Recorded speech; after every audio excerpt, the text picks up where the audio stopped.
Dalam perjalanan pulang, So-hyun ditelepon suaminya, kalau anak mereka Jin-soo belum pulang ke rumah karena Pak Jun Il-yun menelepon ke rumah tapi tidak diangkat.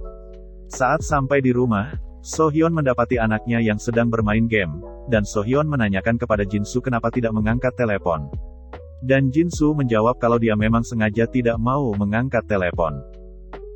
Pada malam harinya, terlihat Pak Jun Il-yun sudah pulang ke rumah, dan melihat So-hyun yang sudah tertidur. Sambil berjalan pelan-pelan, Pak Jun Il-yun mengambil HP So-hyun dan mengecek nomor yang sering ditelepon So-hyun. Dan Pak Jun Il-yun mengetahui kalau selama ini So-hyun dan Yoo-in sering berkomunikasi tanpa sepengetahuannya.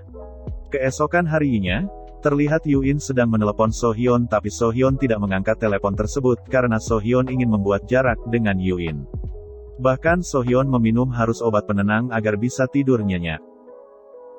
Beberapa hari kemudian, tampak So-hyun yang tidak bisa menahan rasa rindunya lagi kepada Yoo-in. Akhirnya So-hyun menaiki mobilnya dan menuju ke rumah Yoo-in. Saat sampai di depan pintu rumah Yoo-in, So-hyun mengetuk pintu dan Yoo-in membukanya. Tatapan mereka pun bertemu, dan mereka akhirnya berbuka bersama setelah sekian lama berpuasa. Setelah selesai berbuka, terlihat So-hyun yang sedang merapikan kamar. Tiba-tiba sebuah buku kecil milik Yoo-in terjatuh. So-hyun lalu mengambil dan membacanya. Dalam buku tersebut tertulis jadwal kedatangan pesawat dari Amerika.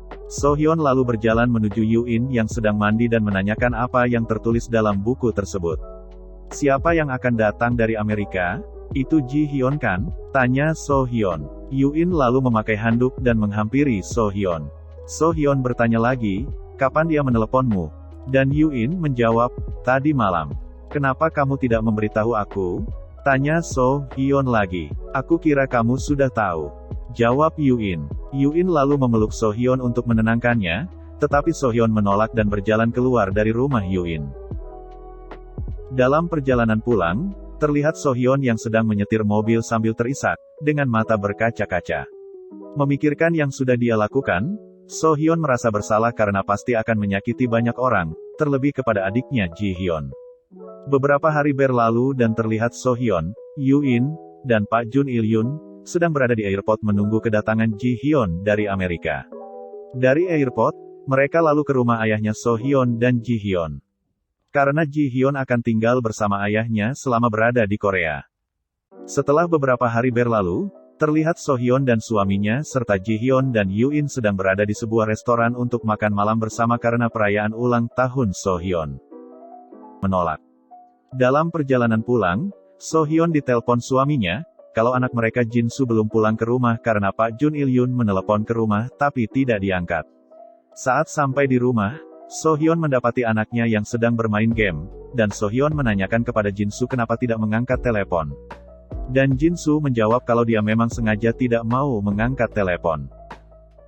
Pada malam harinya, terlihat Pak Jun Il-yun sudah pulang ke rumah, dan melihat So-hyun yang sudah tertidur. Sambil berjalan pelan-pelan, Pak Jun Il-yun mengambil HP So-hyun dan mengecek nomor yang sering ditelepon So-hyun. Dan Pak Jun Il-yun mengetahui kalau selama ini So-hyun dan Yoo-in sering berkomunikasi tanpa sepengetahuannya.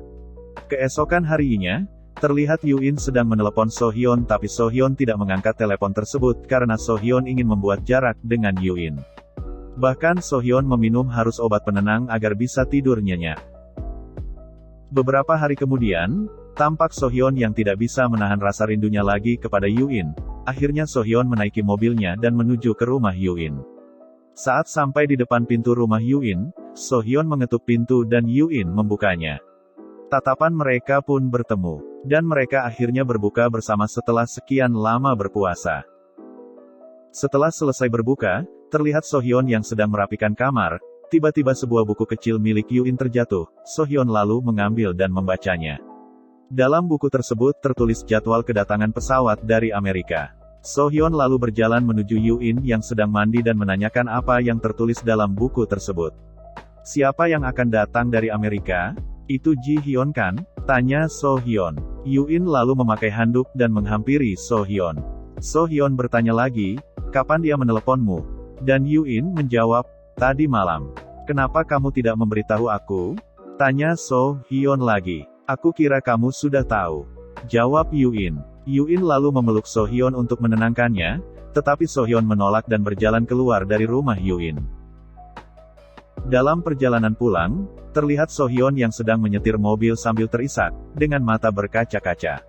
Memikirkan yang sudah dia lakukan, Sohyeon merasa bersalah karena pasti akan menyakiti banyak orang, terlebih kepada adiknya Ji-hyun. Beberapa hari berlalu dan terlihat Sohyeon, Yuin, dan Pak Jun Il-yun, sedang berada di airport menunggu kedatangan Ji-hyun dari Amerika. Dari airport, mereka lalu ke rumah ayahnya Sohyeon dan Ji-hyun. Karena Ji-hyun akan tinggal bersama ayahnya selama berada di Korea. Setelah beberapa hari berlalu, terlihat Sohyeon dan suaminya serta Ji-hyun dan Yuin sedang berada di sebuah restoran untuk makan malam bersama karena perayaan ulang tahun Sohyeon. Sambil makan, Pak Jun Il-yun memberikan nasihat kepada Ji-hyun. Janganlah banyak berharap, pasangan tak cukup hanya dengan cinta, karena gairah nantinya akan menurun, maka kamu akan menyadari kalau pasanganmu hanyalah manusia biasa. Ji-hyun lalu mengatakan, aku tak mengerti. Tapi aku tak ingin menjadi tua tanpa adanya cinta dalam hidupku, kata Ji-hyun. Dan Ji-hyun kaget karena dia melihat Yuin sudah merokok lagi. Lalu dengan senyuman yang dipaksakan, Yuin merangkul Ji-hyun, dan mengatakan, bukankah kami pasangan yang serasi? Beberapa saat kemudian, Ji-hyun bertanya ke Pak Jun Il-yun, setelah dari sini mau kemana? Lalu Pak Jun Il-yun menjawab, aku harus kembali ke kantor. Benarkah, di hari ulang tahun istrimu seperti ini? Kata Ji-hyun. Lalu Ji-hyun mengatakan kepada kakaknya Sohyeon, kalau Ji-hyun tidak bisa menemaninya, karena Ji-hyun dan Yuin akan bertemu teman-temannya. Dan Sohyeon menjawab, tak apa-apa, jangan khawatirkan aku, Jin-suk sedang menungguku di rumah. Lalu dengan santainya Yuin mengatakan, kau sangat yakin dengan hal itu? Lalu mereka bertiga memandangi Yuin dengan tatapan heran. Dan Yuin pun pergi. Setelah makan malam bersama, Ji-hyun dan Yuin sedang berada di dalam taksi. Ji-hyun bertanya, ada apa denganmu hari ini? Kakakku sudah seperti ibu bagiku. Perlakukanlah dia dengan sopan. Mengerti. Keesokan harinya, Sohyeon dan Ji-hyun mendatangi apartemen yang akan menjadi tempat tinggal Ji-hyun dan Yuin ketika sudah menikah nanti. Setelah melihat-lihat, Ji-hyun menyampaikan kepada kakaknya Sohyeon, kalau semalam Yuin ingin menunda hari pernikahan mereka. Ji-hyun juga mengatakan, kalau sejak Ji-hyun kembali ke Korea, dia merasa sikap Yuin mulai berubah kepadanya. Setelah itu Sohyeon dan Ji-hyun menuju ke sebuah butik untuk mencari gaun pengantin untuk Ji-hyun pakai saat pernikahan nanti. Ji-hyun keluar dan bertanya, bagaimana? Dan Sohyeon menjawab, itu indah sekali. Tiba-tiba HP Sohyeon berbunyi, dan yang meneleponnya adalah suaminya, menyampaikan kalau ayah Sohyeon jatuh sakit dan sedang dirawat di rumah sakit. Di rumah sakit, tampak Ji-hyun yang sedang menangis sambil mencium tangan ayahnya, dan ditemani oleh Sohyeon dan Pak Jun Il-yun. Hari berganti, Sohyeon dengan sabar dan setia menemani ayahnya di rumah sakit. Sampai pada suatu malam, Sohyeon berbicara di depan ayahnya yang sedang koma. Ayah, ingatkan dengan dulu apa yang kau katakan. Jika kamu temukan seseorang yang benar-benar kamu cintai, jangan lepaskan dia. Tak peduli jika orang menganggapmu egois. Lalu Sohyeon berkata lagi, ayah, apa yang harus aku lakukan? Aku telah jatuh cinta, untuk pertama kalinya dalam hidupku di usiaku sekarang ini. Ayah, apa yang harus aku lakukan? Perasaan ini sangat menghantuiku. Kurasa aku harus melepaskannya kan? Ini akan menyakiti banyak orang. Beberapa jam kemudian, terlihat Sohyeon yang sedang berjalan di lobi rumah sakit, dan dari kejauhan dia melihat Yuin sedang berdiri sambil melihat keluar jendela. Sohyeon lalu menghampiri dan mengajaknya berbicara di tangga rumah sakit. Yuin, kita harus mengakhiri ini, kata Sohyeon. Ya aku tahu, tapi aku tak bisa menahan diri, jawab Yuin. Sohyeon mengatakan lagi, aku tak bisa menemuimu lagi. Yuin lalu berbalik dan mengatakan, semudah itukah bagimu? Begitu saja, Sohyeon berkata, aku terlalu tua bagimu. Dan Yuin mengatakan, oh, jadi sekarang kamu menganggapku seperti anak kecil. Sohyeon berkata lagi, ini karena aku punya orang yang lebih ku cintai daripada kamu, dan pergilah bersama Ji-hyun sebelum semua ini di luar kendali. Dan Yuin bertanya, kamu pikir aku bisa menikahi Ji-hyun saat ini? Namun Sohyeon balik bertanya, lalu apa yang akan kamu lakukan? Dengan tegas Yuin menjawab, aku tak bisa meninggalkanmu. Aku akan tetap dekat denganmu meski harus menikahi Ji Hyun. Lalu dengan cepat So Hyun katakan selamat tinggal dan pergi meninggalkan Yoo-in. Seminggu kemudian, terlihat So Hyun dan Ji Hyun sedang merapikan baju ayah mereka yang sudah meninggal. Sambil merapikan baju, So Hyun bertanya ke Ji Hyun, apa rencanamu selanjutnya? Ji Hyun menjawab, jangan khawatirkan aku kakak, aku dan Yoo-in bisa menunda pernikahan, bukan karena kepergian ayah, tapi kami berdua memang memerlukan waktu. Aku akan sibuk dengan beberapa pekerjaan, setelah semuanya selesai, aku dan Yoo-in akan kembali ke Amerika dan menikah di sana. Kamu akan hadir kan? Tanya Ji Hyun. Dan So Hyun menjawab, tentu saja. Beberapa bulan kemudian, terlihat So Hyun kembali ke aktivitas biasanya, memasak, bersih-bersih rumah, dan mengantar anak ke sekolah. Sampai pada satu kesempatan, So Hyun yang akan mengantar anaknya ke sekolah dan dia melihat tetangga di apartemennya sedang membawa pria idaman lain masuk ke kamarnya, sekilas So Hyun langsung teringat ke Yoo-in. Saat di sekolah, So Hyun tampak duduk sambil melamun karena rasa rindunya ke Yoo-in kambuh, dan dia dikagetkan oleh anaknya. Anaknya mengatakan kalau sesaat lagi mereka akan bertanding basket, dan So Hyun mengatakan, kamu harus melakukan yang terbaik ya. Sambil menonton anaknya bertanding, So Hyun semakin gelisah karena rindu ingin bertemu dengan Yoo-in. Lalu So Hyun menelepon Yoo-in melalui telepon umum yang ada di sekolah. Di telepon, Yoo-in mengatakan, halo. So Hyun, kamu lagi di mana? Aku ingin sekali bertemu denganmu. Beberapa jam kemudian, terlihat Yoo-in yang sudah berada di depan pintu gor sekolah. Dan ketika So Hyun melihat Yoo-in, dia langsung berjalan menuju Yoo-in. Dan mereka berdua pun berjalan keluar gor sambil mencari ruangan sekolah yang tak terkunci. Masuklah mereka di ruangan lab, sambil melanjutkan penelitian mereka yang selama ini belum selesai, karena cuaca yang buruk.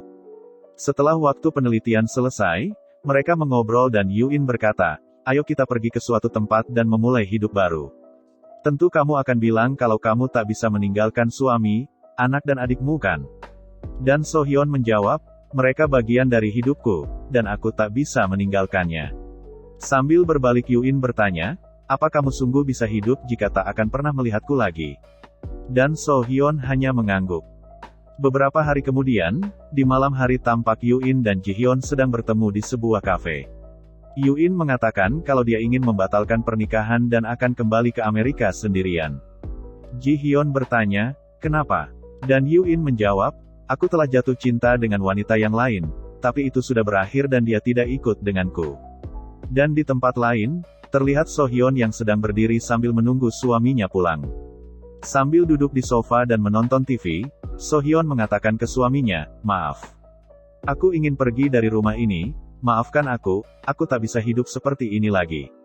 Lalu Pak Jun Il-yun bertanya, apa yang sedang kamu bicarakan? So Hyun berkata lagi, aku sudah lelah membohongimu, dan aku sudah tidak bisa membohongi diriku sendiri.